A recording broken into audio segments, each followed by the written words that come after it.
मुफ्ती मुर्तजा कासमी साहब के बयान सुनने के लिए मुफ्ती मुर्तजा सहारनपुरी चैनल को सब्सक्राइब करें और घंटी को दबाना ना भूलें ताकि आपको हमारी हर वीडियो की नोटिफिकेशन मिलती रहे। कुरान मुकद्दस की आप हजरात अल्हम्दुलिल्लाह सूरह यासीन शरीफ सुन रहे हैं और सूरह यासीन शरीफ की आयत नंबर 41 से लेकर आयत नंबर 44 तक ये 4 आयतें आप हजरात के सामने तिलावत है। आज के सबक में ये इरशाद फरमाया कि फल्कियात और अर्जियात के बयान से फारिग होने के बाद अल्लाह रब्बुल इज्जत ने अपनी कुदरत को फिर समंदर के अंदर बयान किया है कि ये तो खुश्की और तरी की बात थी। अगर हमारी कुदरत को तुम समंदरों में और पानी में देखना चाहो तो उसमें भी देख सकते हो। अल्लाह की मेहरबानी और अल्लाह की कुदरत और उसकी इनायात बेशुमार नजर आएगी आप। उसी को फरमाया व आयतुल लहुम अन्ना हमलना ज़ुर्रियतहुम फिल फुल्किल मशहून। अल्लाह रब्बुल इज्जत ये बताना चाहते हैं कि एक निशानी हमारी वो है कि हमने तुम्हारी औलाद को, तुम्हारी नस्ल को कश्तियों में सवार किया है।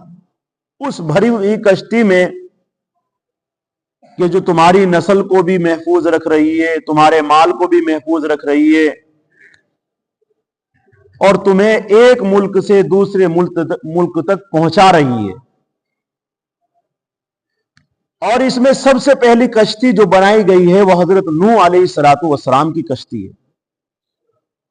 हजरत नूह अलैहिस्सलातु वस्सलाम की कश्ती अल्लाह रब्बुल इज्जत ने अपनी कुदरत से बनवाई है कह करके, और खुद अपनी निगरानी में अल्लाह रब्बुल इज्जत ने नूह अलैहिस्सलातु वस्सलाम की कश्ती को बनवाया है। सबसे पहली कश्ती जो बनाई गई है वह हजरत नूह अलैहिस्सलातु वस्सलाम की कश्ती।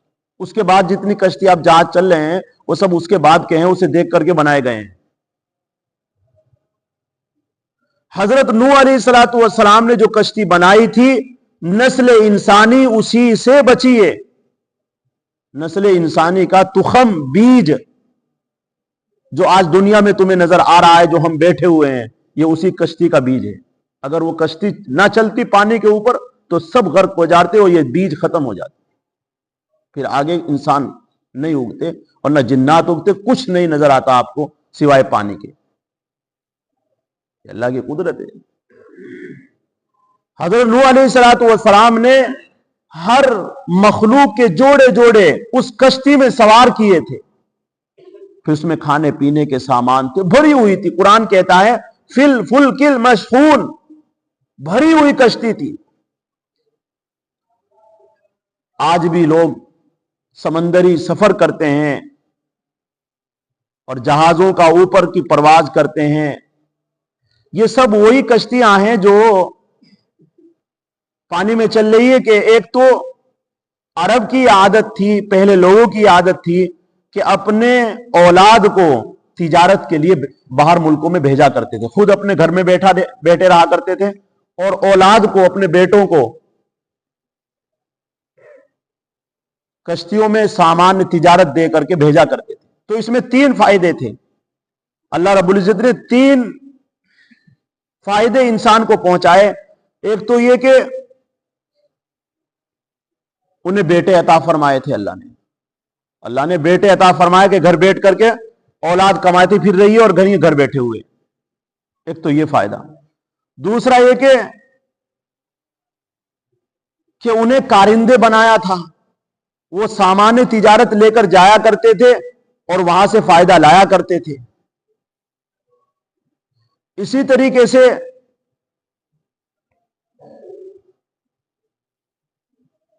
उनकी नस्ल यानी औलाद का बोझ इंसान के ऊपर सबसे ज्यादा होता है।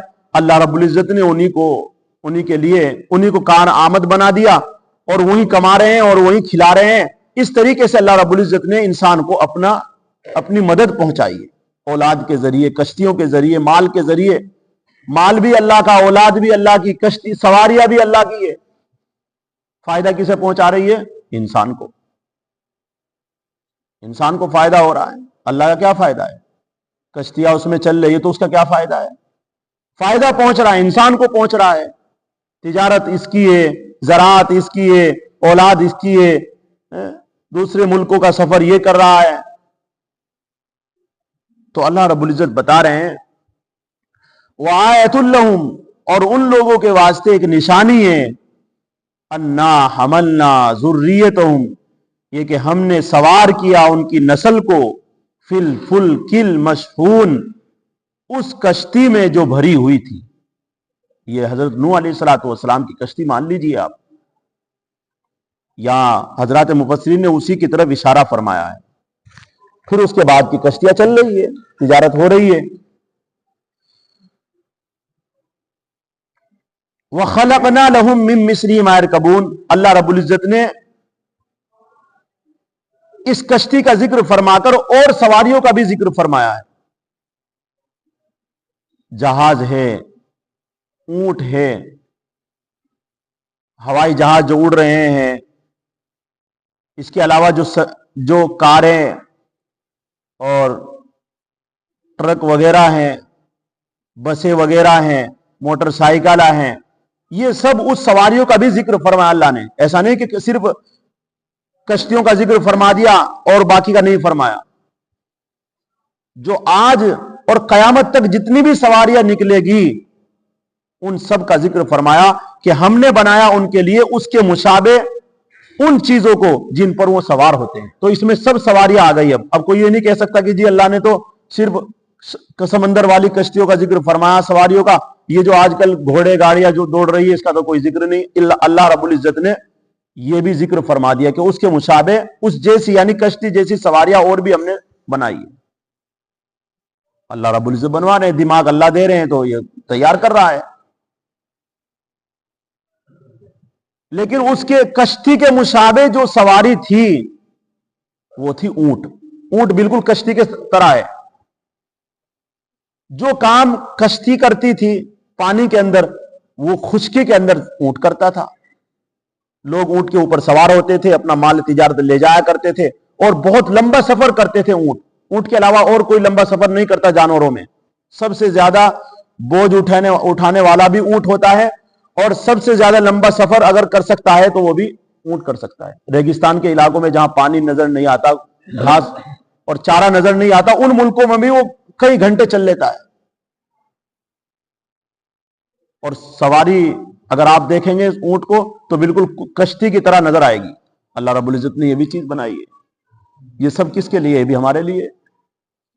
ऊंट हो, गाड़ी घोड़े हो, सब ये क्या है? हमारे ही वास्ते बनाए गए हैं।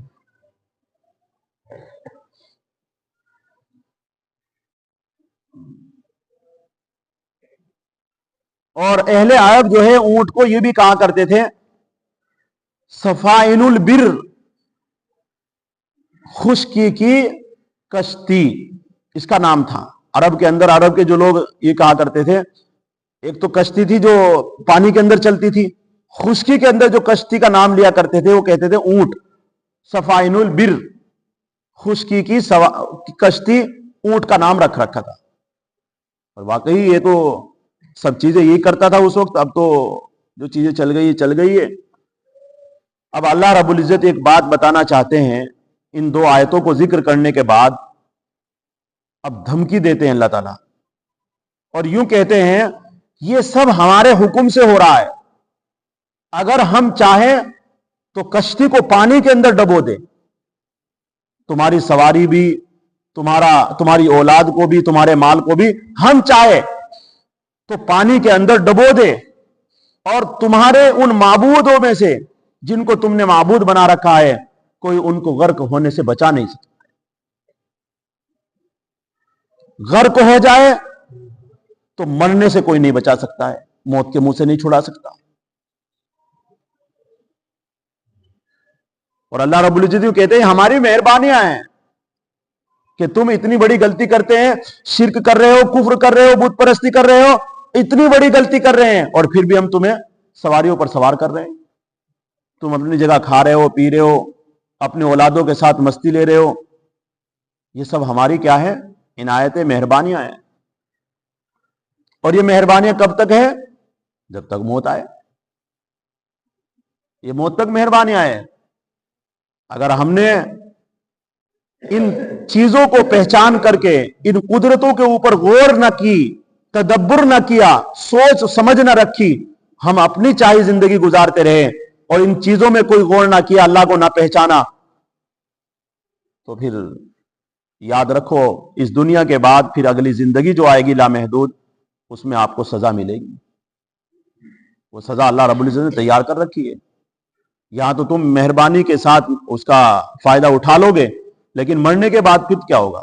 یہاں تو مہلت ملی ہوئی ہے، جس طرح چاہو زندگی گزارو، مرضی تمہاری ہے، کھاؤ پیو، سواری پر سوار ہو، کہیں بھی پھرو. لیکن آخرت کا معاملہ ایسا نہیں ہے. اسی کو فرمایا وَإِن نَشَأْ نُغْرِقْهُمْ، اگر ہم چاہیں اور اگر ہم چاہیں تو ان کو ڈبو دے. فلا صریخ لہم، پھر کوئی نہ پہنچے ان کی فریاد کو. یعنی انہیں غرق ہونے سے یہ معبود جو پتھر کی تم نے بنا رکھے ہیں، درختوں کو جو اپنے معبود بنا رکھے ہیں، ان میں سے کوئی تمہیں غرق ہونے سے بچا نہیں سکتا اگر ہم غرق کر دے تو. ولا ہم ينقذون، اور نہ وہ چھڑا سکتے ہیں تم کو موت کے منہ سے نکل، یعنی غرق ہو جائے تو پھر مرنے سے کوئی نہیں بچا سکتا ہے. الا رحمتا منا، مگر ہم اپنی مہربانی سے اور ان کا کام چلانے کو ایک وقت تک ہم نے مہلت دے رکھی.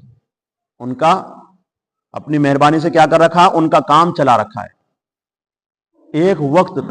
اس کا ایسا نہیں کہ آپ ایسے ہی کرتے رہو گے، ایسے ہی زندگی گزارتی رہو گے. وقت ہے اس کا.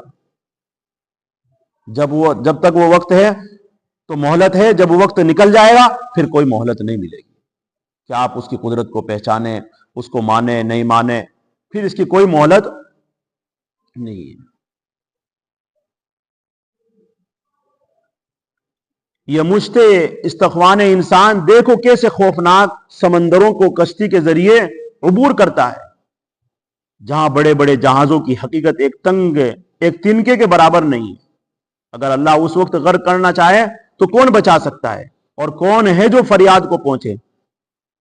مگر اس کی مہربانی مصلیت ہے کہ اس طرح سب بحری سواریوں کی غرق نہیں کر دیتا، کیونکہ اس کی رحمت و حکمت مقتضی ہے ایک معین وقت تک دنیا کا کام چلتا رہے گا. افسوس ہے کہ بہت لوگ ان نشانیوں کو نہیں سمجھتے اور نہ اس کی نعمتوں کی قدر کرتے. افسوس تو یہ، نہ ان نعمتوں کی قدر کرتے ہیں اور نہ ان نشانیوں کو کوئی سمجھتا. اتنے بڑے چاند ہے، سورج ہے، کس کے لیے؟ ہمارے لیے. زمین ہے، کس کے لیے؟ ہمارے لیے بچھائی ہے. اللہ تھوڑا ہی چل رہے ہیں اس زمین پر، اللہ کے فرشتے تھوڑا ہی چل رہے ہیں، وہ تو ہوائی مخلوق ہے. سارا فائدہ زمین سے کون اٹھا رہا ہے؟ انسان اٹھا رہا ہے. ساری نعمتیں کون کھا رہا ہے؟ انسان کھا رہا ہے.